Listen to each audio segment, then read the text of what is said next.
Good morning students. आज हम भारतीय राजनीति में संचार की भूमिका के बारे में पढ़ेंगे। राजनीतिक संचार राजनीति विज्ञान की वह महत्वपूर्ण अवधारणा बन चुका है जिसके बिना किसी भी राजनीतिक व्यवस्था के संपूर्ण ताने बाने को समझना कठिन है। यदि आपको राजनीति विज्ञान की अवधारणा को समझना है तो आपको उस राजनीतिक व्यवस्था के संपूर्ण ताने बाने को राजनीतिक संचार के माध्यम से ही समझना होगा। व्यक्ति का राजनीतिकरण केवल राजनीतिक संचार की व्यवस्था द्वारा ही किया जा सकता है। व्यक्ति की बढ़ती राजनीतिक सहभागिता व सक्रियता राजनीतिक संचार के महत्व को प्रतिपादित करती है। जहां अधिक से अधिक राजनीतिक संचार होता है वहां व्यक्ति की राजनीतिक सहभागिता व सक्रियता उतनी ही अधिक होती जाती है। राजनीतिक व्यवस्था के निवेशों और निर्गतों को जोड़ने वाली कड़ी राजनीतिक संचार ही है। राजनीतिक संचार राजनीतिक व्यवस्था के एक भाग से दूसरे भाग को जोड़कर राजनीतिक व्यवस्था को गतिशील बनाता है। अतः राजनीतिक संचार को राजनीतिक व्यवस्था की रक्तधारा कहा जाने लगा है। अर्थात राजनीति विज्ञान में राजनीतिक व्यवस्था में राजनीतिक संचार का एक महत्वपूर्ण स्थान है। यह व्यक्तियों में राजनीतिक सहभागिता और सक्रियता को बढ़ाता है। यह राजनीतिक व्यवस्था के जो निवेश और निर्गत है उन्हें जोड़ने की कड़ी का कार्य करता है। राजनीतिक संचार में राजनीतिक व्यवस्था का एक भाग दूसरे भाग से राजनीतिक संचार द्वारा ही जुड़ा होता है। जहाँ पे जितनी ज्यादा राजनीतिक संचार है वहाँ पे राजनीतिक व्यवस्था उतनी ही गतिशील होती है। इसीलिए राजनीतिक संचार को राजनीतिक व्यवस्था की रक्तधारा कहा जाने लगा है। राजनीतिक संचार की अर्थ एवं परिभाषा।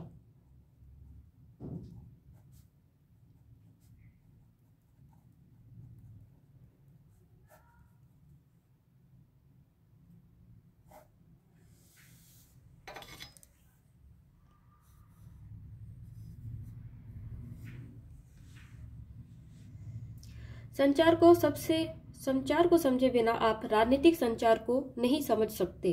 अर्थात संचार को समझे बिना राजनीतिक संचार को समझना कठिन है। संचार को परिभाषित करने का व्यवस्थित प्रयास सर्वप्रथम नॉबर्ट वीनर ने किया था। नॉबर्ट वीनर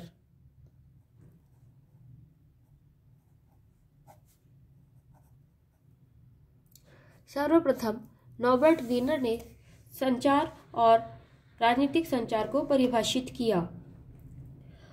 रॉबर्ट वीनर के अनुसार उन्होंने संचार को इस प्रकार बताया। उनके अनुसार संचार एक मस्तिष्क से दूसरे मस्तिष्क तक सूचनाओं का आदान प्रदान है।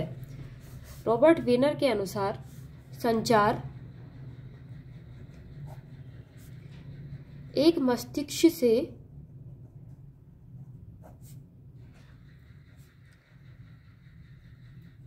दूसरे मस्तिष्क तक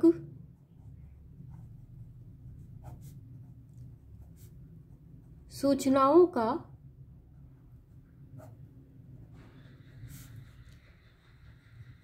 आदान प्रदान है।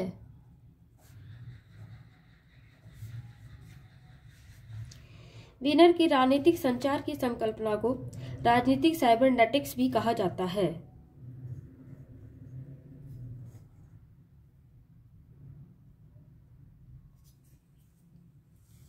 इसे साइबरनेटिक्स भी कहा जाता है।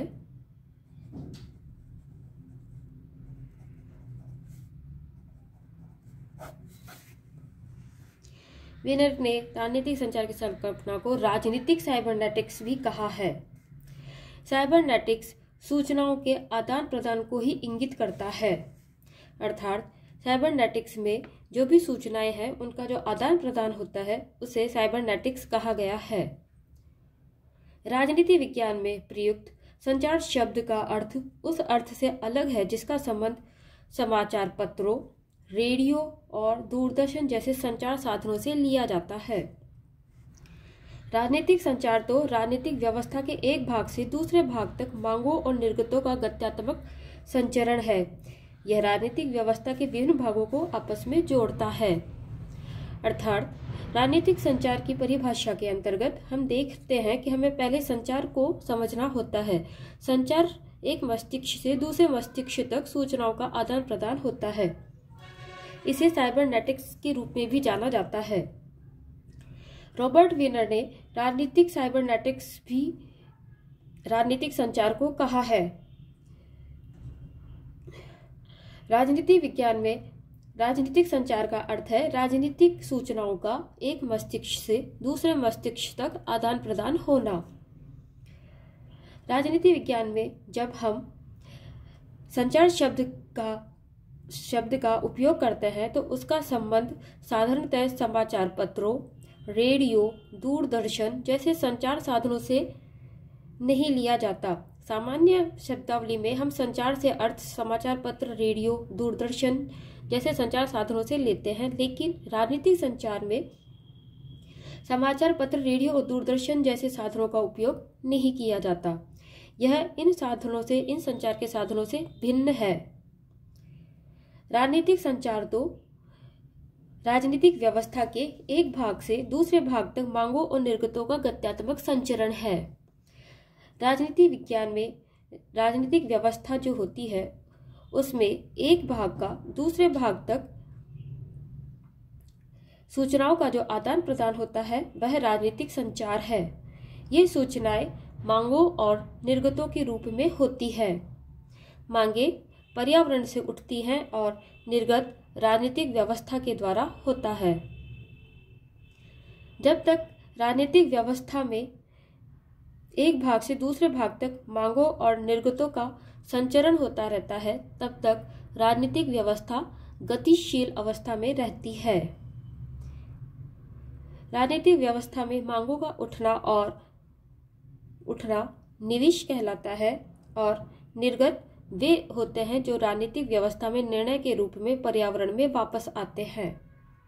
जब तक राजनीतिक व्यवस्था में मांगें उठती रहेंगी और उन मांगों के फलस्वरूप राजनीतिक व्यवस्था निर्णय देती रहेगी, राजनीतिक संचार प्रभावी तरीके से होता रहेगा।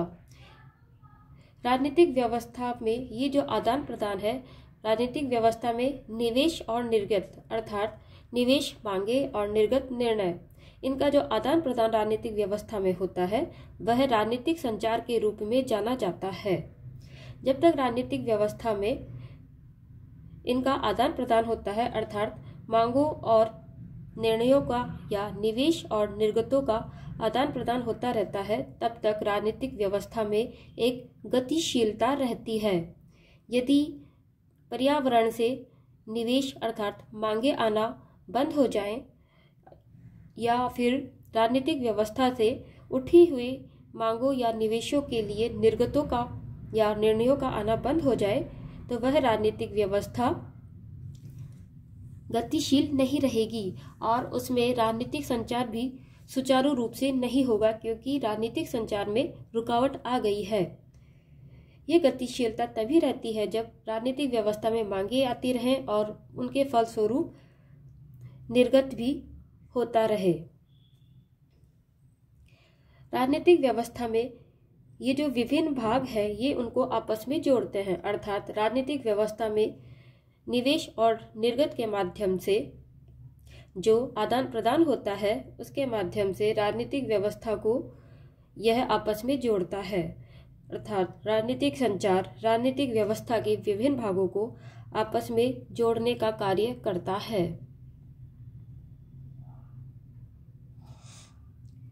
अर्थात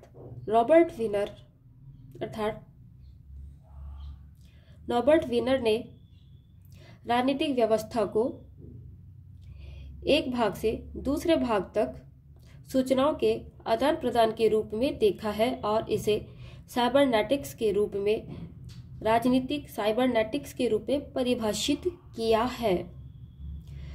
सर्वप्रथम राजनीतिक संचार को साइबरनेटिक्स के रूप में रॉबर्ट वीनर ने ही परिभाषित किया था।